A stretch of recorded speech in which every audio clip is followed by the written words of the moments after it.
Mi eterno y soberano Dios, pido tu permiso para compartir tu palabra en estos momentos. Es Jesús el amigo de mi alma. Seas tú utilizando estos labios, limpiándolos. Si hay algún pecado oculto en mi vida, pido tu perdón. Te pido perdón, Señor. Límpiame, Padre Santo, porque no quiero ser obstáculo para tu palabra en ningún momento. Aquellas cadenas Seas tú hablando, Señor, porque cuando tú hablas, todo es perfecto. Todas las cargas que yo llevaba, canto de mi alabanza para el Cordero Santo que a mí me amaba. Canto de mi alabanza. La soberanía del Señor Jesús. Una doctrina difícil de aceptar. Definición de soberano, según el diccionario: que se gobierna a sí mismo sin estar sometido políticamente a otro, que tiene el máximo poder o autoridad sobre algo. Estimados oyentes, amigos, amigas, hermanos, hermanas, que en cualquier parte están escuchando o irán a escuchar esta enseñanza, la cual queda grabada. Ninguna doctrina es más despreciada y perseguida por Satanás y la mente natural del hombre que el Señor Jesús, nuestro eterno y soberano Dios, sea absolutamente soberano. El orgullo humano odia la sugerencia de que el Señor Jesús ordena todo, gobierna todo, predomina absolutamente sobre todo. Satanás, nuestro enemigo, y la mente carnal arden de enemistad en contra del Señor.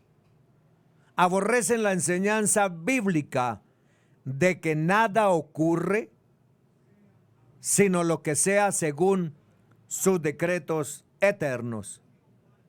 Sobre todo, la carne odia la verdad de que la salvación es única y exclusivamente de nuestro eterno y soberano Dios, Jesús de Nazaret. El Señor ha escogido quién ha de salvarse, y su elección es decidida desde antes de la fundación del mundo. Por tanto, los creyentes no merecemos un mérito por la salvación. Y eso es precisamente lo que enseña la Escritura. Aún la fe es un regalo de gracia de Dios a sus elegidos.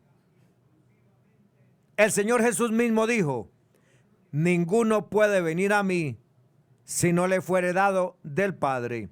Juan 6:65.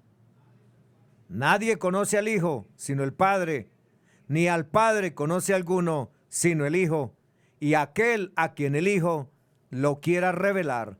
Mateo 11:27. Por eso nadie se salva. Por eso nadie que se salva tiene algo de que jactarse, de que vanagloriarse. Efesios 2, 8, 9. La salvación es única y exclusivamente de nuestro Señor Jesús. Jonás 2, 9. La doctrina de la elección divina, sin incurrir en la predestinación calvinista, es explícitamente enseñada a todo lo largo de la Escritura. Ejemplo, en las epístolas del Nuevo Testamento solamente aprendemos que todos los creyentes son escogidos de Dios. Tito 1:1. Fuimos predestinados conforme al propósito del que hace todas las cosas según el designio de su voluntad. Efesios 1:11. Según nos escogió en Él antes de la fundación del mundo, en amor, habiéndonos predestinado para ser adoptados hijos suyos por medio de Jesucristo, según el puro afecto de su voluntad. Los que conforme a su propósito son llamados, porque a los que antes conoció, también los predestinó, para que fuesen hechos conformes a la imagen de su Hijo, para que Él sea el primogénito entre muchos hermanos. Y a los que predestinó, a estos también llamó, y a los que llamó, a estos también justificó, y a los que justificó, a estos también glorificó. Romanos 8:28-30. Estimado oyente, cuando Pedro escribió que fuimos elegidos según la presciencia de Dios, Primera de Pedro 1:2, no estaba usando la palabra presciencia en el sentido de que el Señor era consciente de antemano de quienes creerían y por lo tanto los escogió debido a que vio con anticipación su fe. No.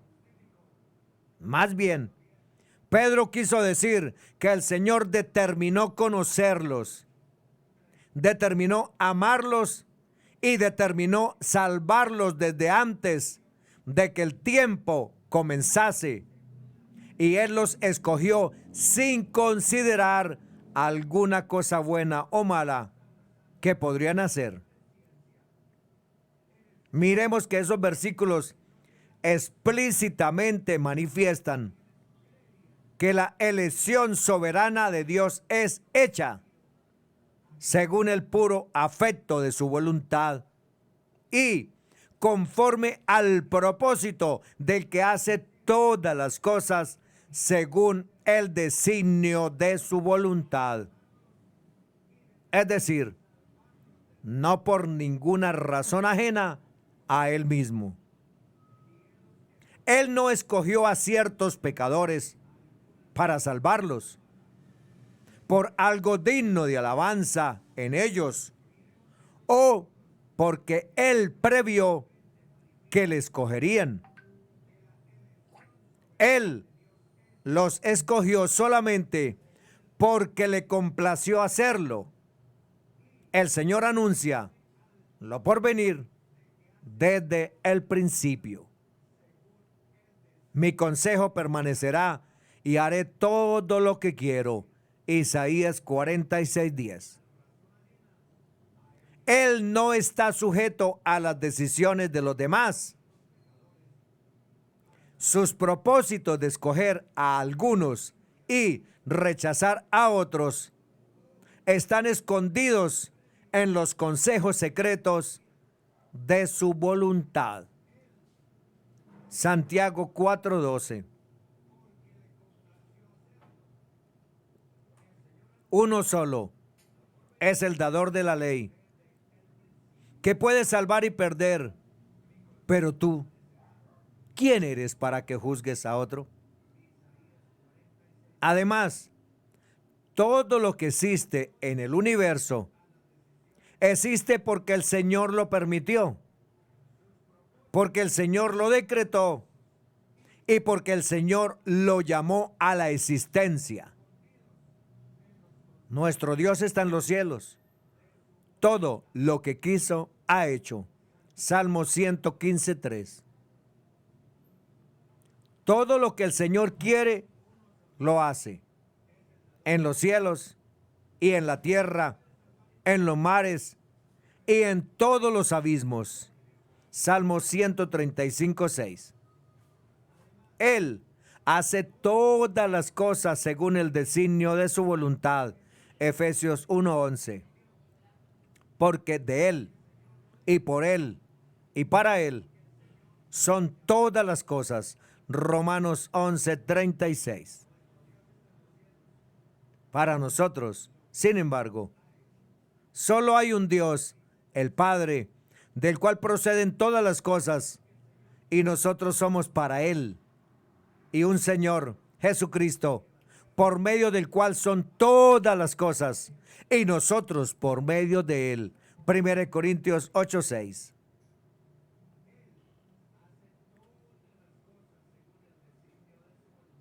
Surge entonces la pregunta: ¿qué acerca del pecado? Estimado oyente, el Señor no es autor de pecado, sino autor y consumador de la fe.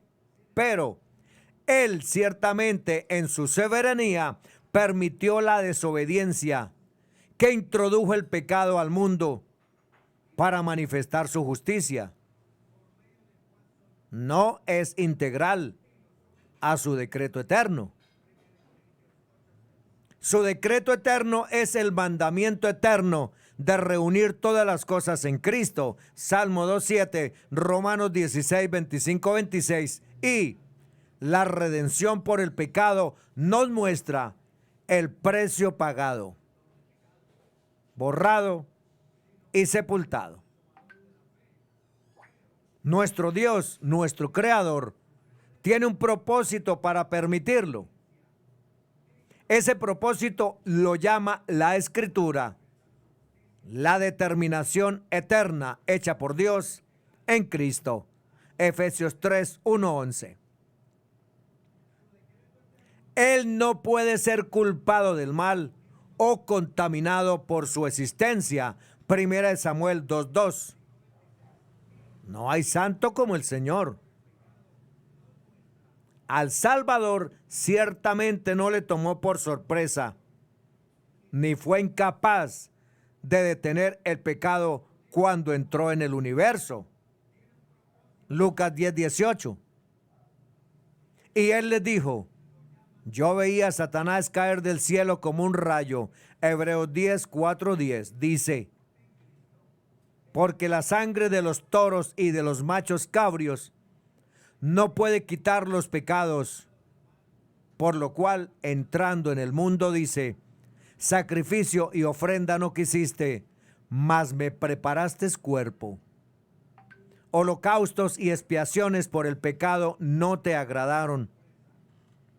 Entonces dije: he aquí que vengo, oh Dios, para hacer tu voluntad, como en el rollo del libro está escrito de mí. Diciendo primero: sacrificio y ofrenda y holocaustos y expiaciones por el pecado no quisiste, ni te agradaron, las cuales cosas se ofrecen según la ley. Y diciendo luego: he aquí que vengo, oh Dios, para hacer tu voluntad, quítalo primero para establecer esto último. En esa voluntad somos santificados mediante la ofrenda del cuerpo de Jesucristo, hecha una vez para siempre. Él permitió que el enemigo de nuestras almas le tentase, y fue a la cruz como cordero obediente para destruir al mal para siempre. Colosenses 2:14-15. Anulando el acta de los decretos que había contra nosotros, que nos era contraria, quitándola de en medio y clavándola en la cruz, y despojando a los principados y a las potestades, los exhibió públicamente, triunfando sobre ellos en la cruz. Y el Señor no usa el mal para lograr un bien. El Señor lo que hace es preservar de antemano, según su conocimiento, su propósito. Génesis 45:7-8, Génesis 50:20, Romanos 8:28.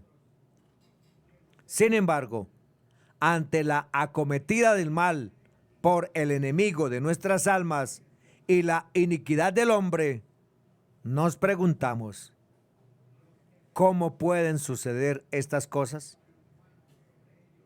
La Escritura nos contesta todas las preguntas y establece el pensamiento general de justicia divina que no compromete su santidad. 2 Corintios 6:14 dice: no se unan ustedes en un mismo yugo con los que no creen, porque ¿qué tiene en común la justicia y la injusticia? ¿O cómo puede la luz ser compañera de la oscuridad? Sabemos y exaltamos desde su palabra que el Señor Jesús es completamente soberano. Él es perfectamente santo y Él es absolutamente justo. No podemos más que reconocer que esas verdades establecidas en las Sagradas Escrituras no necesitan del mérito humano ni del concurso del maligno, aceptando que Dios es luz y en Él no hay ningunas tinieblas. Primera de Juan 5:5.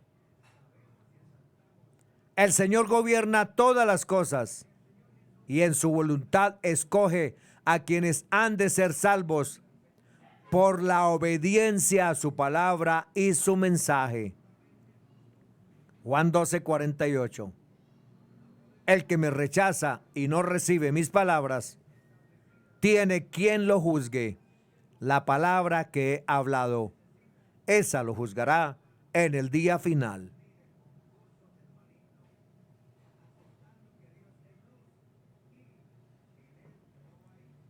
Pablo indica la doctrina en términos ineludibles en el 9º capítulo de Romanos, demostrando que el Señor escogió a Jacob y rechazó a su hermano gemelo Esaú, pues no había aún nacido, ni habían hecho aún ni bien ni mal, para que el propósito del Señor conforme a la elección permaneciese, no por las obras, sino por el que llama. Romanos 9:11. Algunos versículos después, Pablo agrega, pues a Moisés dice, tendré misericordia del que yo tenga misericordia, y me compadeceré del que yo me compadezca. Así que no depende del que quiere ni del que corre, sino del Señor que tiene misericordia. Romanos 9:15-16. El apóstol Pablo, para evitar una discusión inútil sobre el tema, anticipa así el argumento en contra de la soberanía divina. ¿Por qué pues inculpa? Porque quien ha resistido a su voluntad, Romanos 9:19. En otras palabras, elimina la soberanía de Dios, la responsabilidad humana. En vez de ofrecer una respuesta filosófica o un argumento metafísico profundo, Pablo simplemente reprende al escéptico, incrédulo, opositor. Mas antes, oh hombre, ¿quién eres tú para que alterques con Dios? Dirá el vaso de barro al que lo formó, ¿por qué me has hecho así? ¿O no tiene potestad el alfarero sobre el barro para hacer de la misma masa un vaso para honra y otro para deshonra? Romanos 9:20-21. ¿Cómo tener claro que Dios no es arbitrario en su justicia? La Escritura afirma tanto la soberanía divina como la responsabilidad humana. Debemos acoger ambos lados de la misma verdad, comprendiendo cómo corresponde el uno con el otro.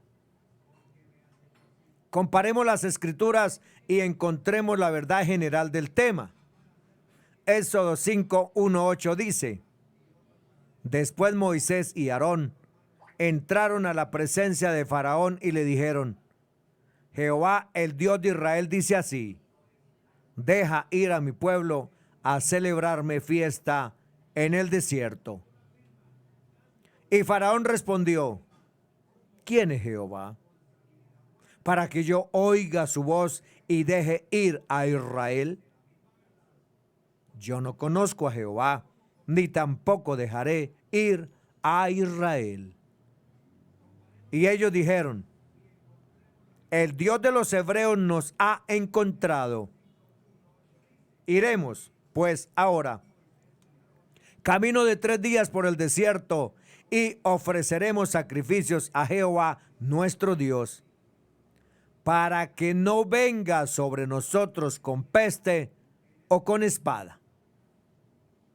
Entonces el rey de Egipto le dijo: Moisés y Aarón, ¿por qué hacéis cesar al pueblo de su trabajo? Volved a vuestras tareas. Dijo también Faraón: he aquí el pueblo de la tierra es ahora mucho, y vosotros les hacéis cesar de sus tareas. Y mandó Faraón aquel mismo día a los cuadrilleros del pueblo que lo tenían a su cargo y a sus capataces, diciendo: de aquí en adelante no daréis paja al pueblo para hacer ladrillo como hasta ahora. Vayan ellos y recojan por sí mismos la paja. Y les impondréis la misma tarea de ladrillos que hacían antes, y no les disminuiréis nada, porque están ociosos. Por eso levantan la voz diciendo: vamos a ofrecemos sacrificios a nuestro Dios. Éxodo 9, 15, 17 dice: porque ahora yo extenderé mi mano para herirte a ti y a tu pueblo de plaga, y serás quitado de la tierra. Y a la verdad yo te he puesto para mostrar en ti mi poder, y para que mi nombre sea anunciado en toda la tierra. ¿Todavía te ensoberbeces contra mi pueblo para no dejarlos ir? Romanos 9, 17 dice: porque la escritura dice a Faraón: para esto mismo te he levantado, para mostrar en ti mi poder, y para que mi nombre sea anunciado por toda la tierra. Las personas son responsables por lo que hacen con el mensaje de Dios, el evangelio, o con cualquier trato de luz que ellos hayan recibido en un momento dado. Romanos 2, 19, 20. A fin de que el castigo sea justo si rechazan el mensaje, el evangelio. Juan 3, 19, 21 dice: y esta es la condenación, que la luz vino al mundo, y los hombres amaron más las tinieblas que la luz, porque sus obras eran malas. Porque todo aquel que hace lo malo aborrece la luz, y no viene a la luz, para que sus obras no sean reprendidas. Mas el que practica la verdad viene a la luz, para que sea manifiesto que sus obras son hechas en Dios. Romanos 2, 19, 24 dice: ¿Qué estás convencido de ser guía de los ciegos y luz de los que están en la oscuridad? ¿Instructor de los ignorantes? ¿Maestro de los sencillos? Pues tienes en la ley la esencia misma del conocimiento y de la verdad. En fin, ¿tú que enseñas a otros, no te enseñas a ti mismo? ¿Tú que predicas contra el robo, robas? ¿Tú que dices que no se debe cometer adulterio, adulteras?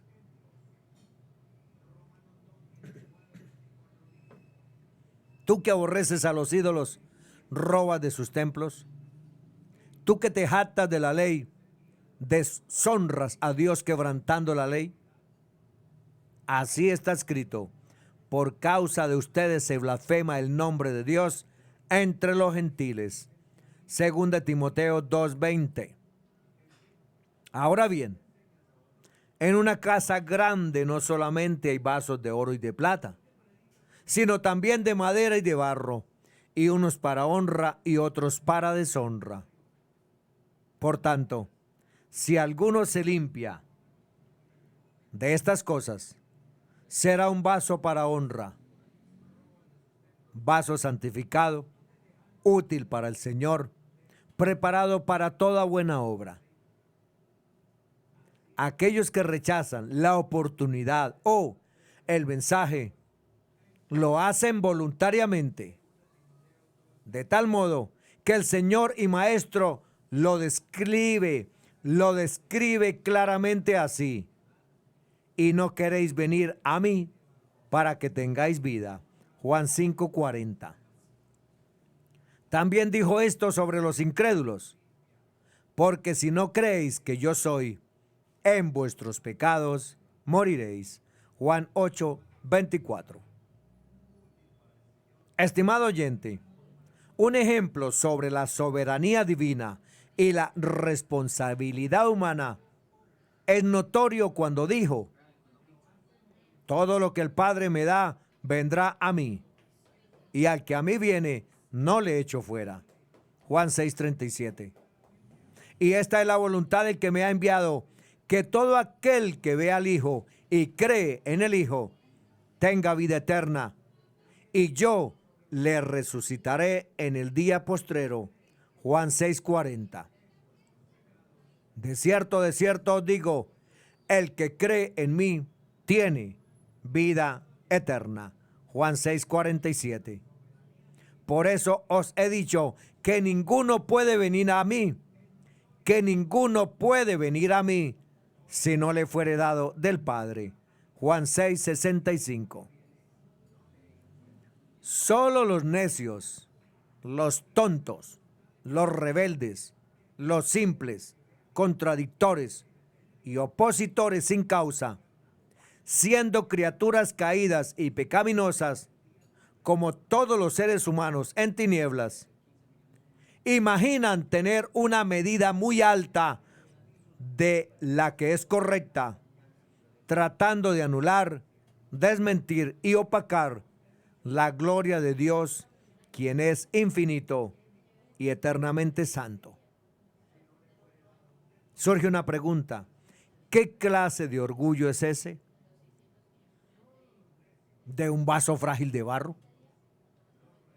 En el Salmo 50:21 el Señor dice: ¿pensabas que de cierto sería yo como tú? Pero el Señor no es como nosotros, ni a Él se le puede hacer cumplir medidas humanas. Porque mis pensamientos no son vuestros pensamientos, ni vuestros caminos mis caminos, dice el Señor. Como son más altos los cielos que la tierra, así son mis caminos más altos que vuestros caminos, y mis pensamientos más que vuestros pensamientos. Isaías 55:8-9. Nos salimos fuera de los límites de racionalidad o de entendimiento cuando concluimos que todo lo que el Señor hace es injusto. En Romanos 11:33-34, el apóstol escribe: oh, profundidad de las riquezas, de la sabiduría y de la ciencia de Dios, cuán insondables son sus juicios e inescrutables sus caminos. Porque ¿quién entendió la mente del Señor? ¿O quién fue su consejero? Romanos 11:33-34. Vamos a mirar atributos. Los atributos que manifiestan la soberanía del Señor.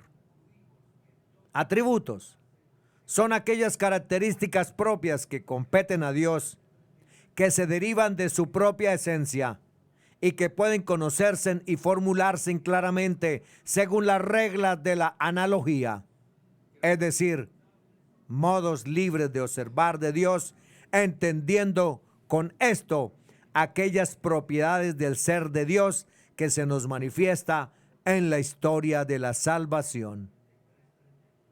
La soberanía de Dios está basada en los atributos que solo a Él lo caracterizan, que son: primero, la omnisciencia.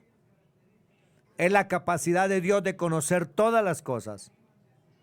Esta omnisciencia es perfecta. Job 37:16. Esta omnisciencia es inescrutable. Isaías 40:28.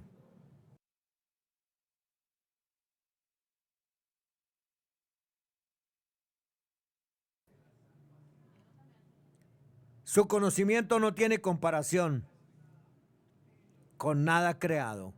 Isaías 55:9.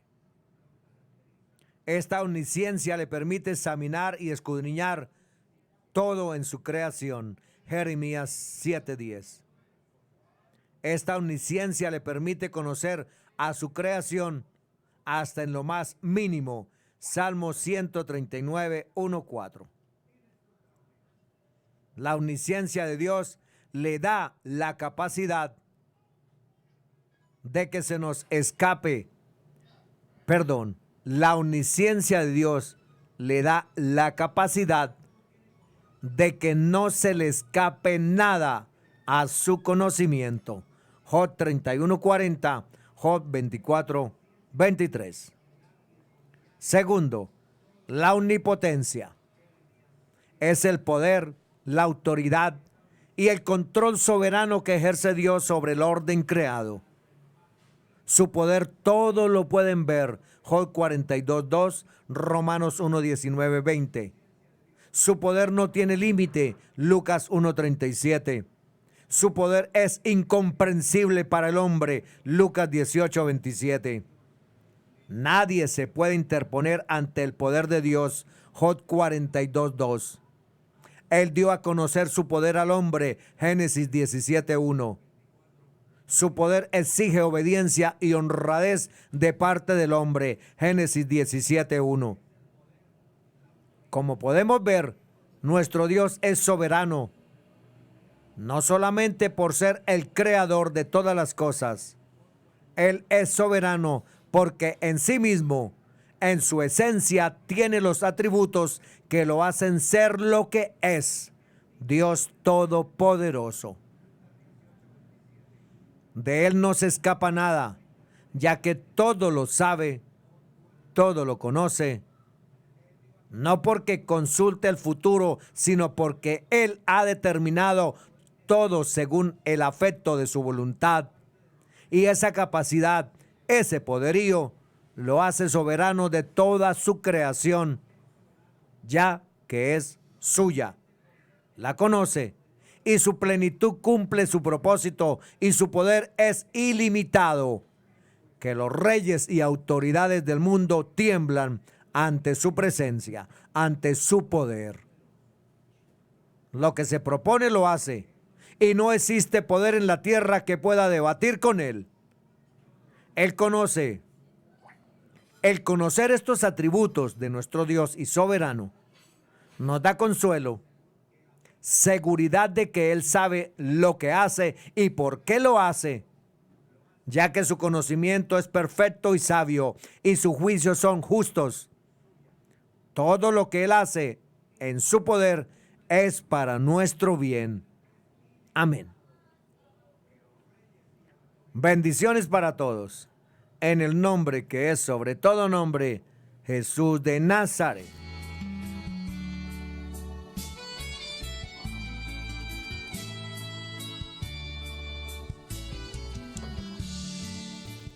Mi eterno y soberano Dios, gracias te doy por haberme dado permiso de compartir tu palabra. Yo ya hice mi parte, Señor. Tú harás la más importante, de llevar tu palabra a todos los corazones necesitados. Donde está ese vacío, la cual tu palabra lo llena. Donde está ese sufrimiento, esa agonía, ese desespero, tu palabra lo llena. Donde hay muerte, llega tu palabra y se convierte todo en vida. Gracias, mi eterno y soberano Dios, Jesús de Nazaret.